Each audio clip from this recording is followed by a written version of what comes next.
accountability of public officer. So, kamugit ang target.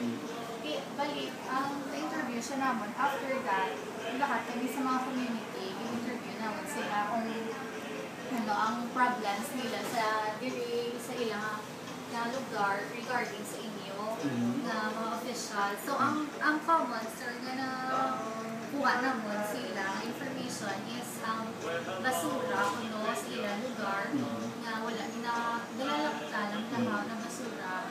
Kag ang isa pa kita ang street lights kuno na dulong sa mga students nila. So those are the top two. Yeah. What's the third? Actually, ang wala na siya ang duha ka problem yung kita naman. So what has that got to do with the performance of the individual official? Bali sir, ang aman nga kay kamo ang accountable bali na himo action sila kinalano kamo ang nara sa higher position and kamo bali ang mga ipa-organize mo sila balaw. So that is already a done deal as far as the barangay council is concerned. We have more than enough resolutions already covering that. Now, specifically sa basura, which you made as number 1, okay, you have to understand that the basura situation in Villiamonte is in the same stage or status as the basura problem of the city. Okay? Because the barangay operates within the city.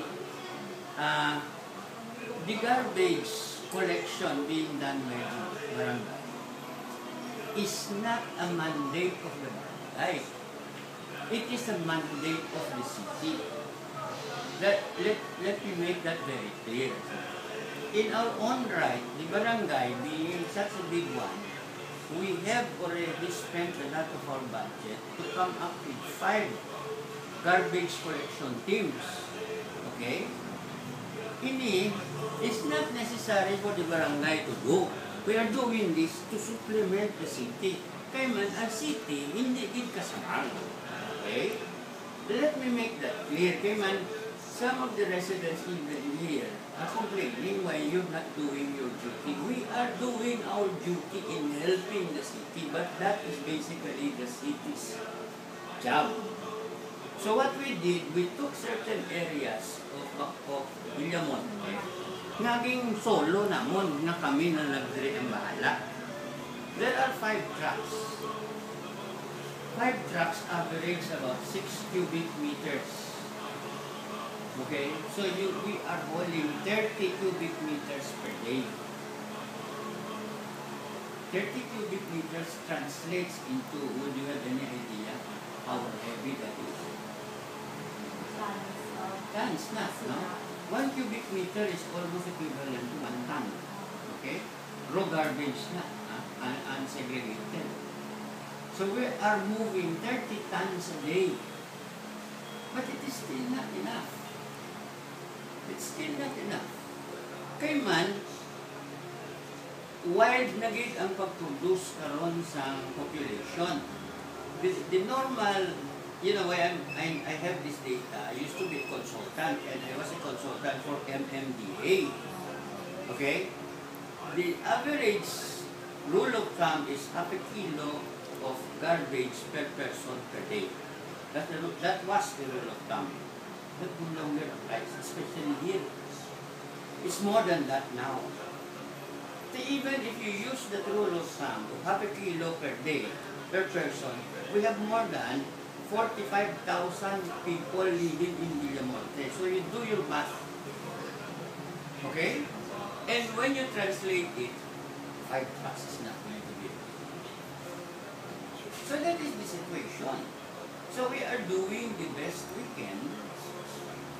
There are certain areas that are quite happy with what we're doing. Eh man, jutay ang ita trash. Okay? Okay, those are the people who are practicing the segregation. So, mas mamapos pa mo. Why? Because we don't have to get the recyclables. Ginagaligya na nila nga. Well, ano naman mga ibang nga lugar, na totally tiga-ulo without listening to what the DNR and the city have been trying to get them to do, segregate man lang minsan madunot, kag hindi madunot na lang gani. Okay? Pero dira sa area na, mas mabudlay na to be between. Why? Dubli halos ang imo ginahapot ka mo. So you take all these factors into consideration. It is a very difficult problem that cannot be resolved overnight. It takes so many people to cooperate to be able to solve it. Dapat sila man mismo, sir, ba? Yes. Here, I'll show you something which we launched going 3 years ago.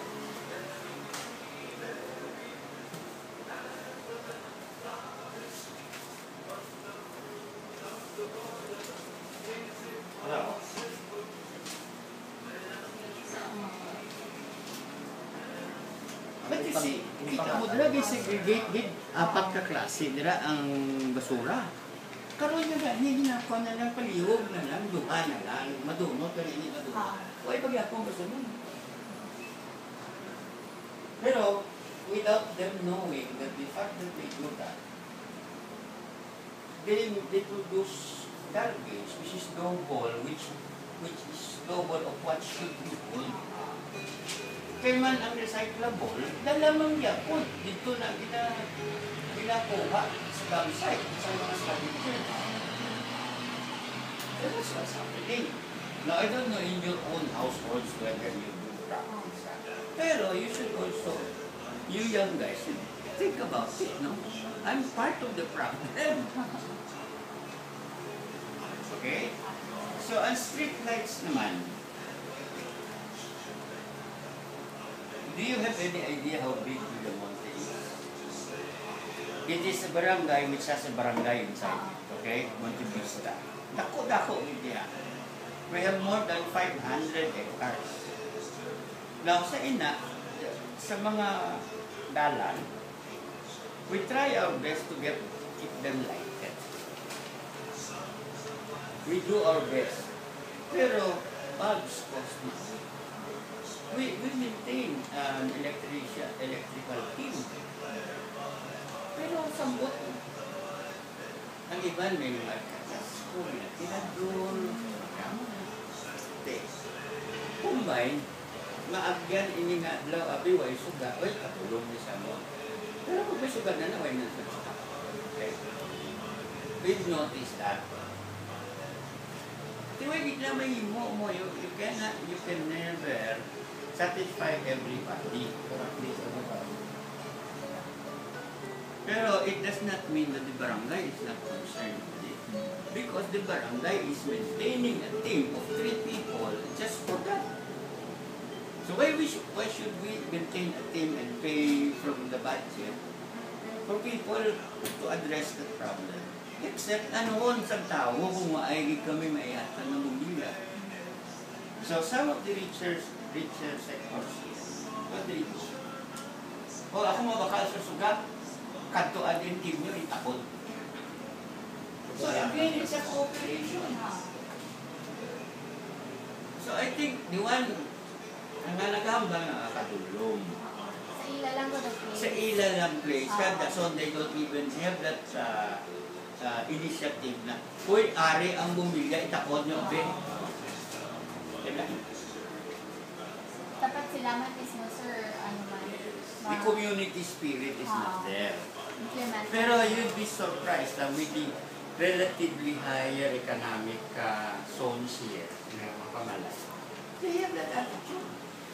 They know for a fact the limitations of what the government can do. Kaya man masyado ang dependence, normal dependence ng Pinoy sa gobyerno. It doesn't work that way. The government should only cover about 1/3 of what you need.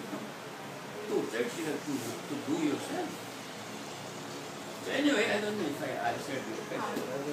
Answer it, sir. Ako sir, ang nag-visit na ako sir sa mga officials, so nag-visit na sa Yes. Mga purok. Yes.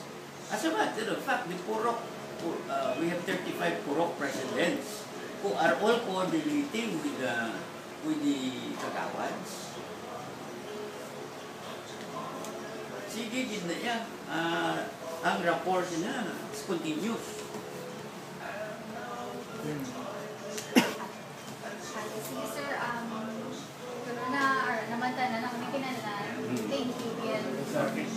Sige. Thank you. Thank you, sir.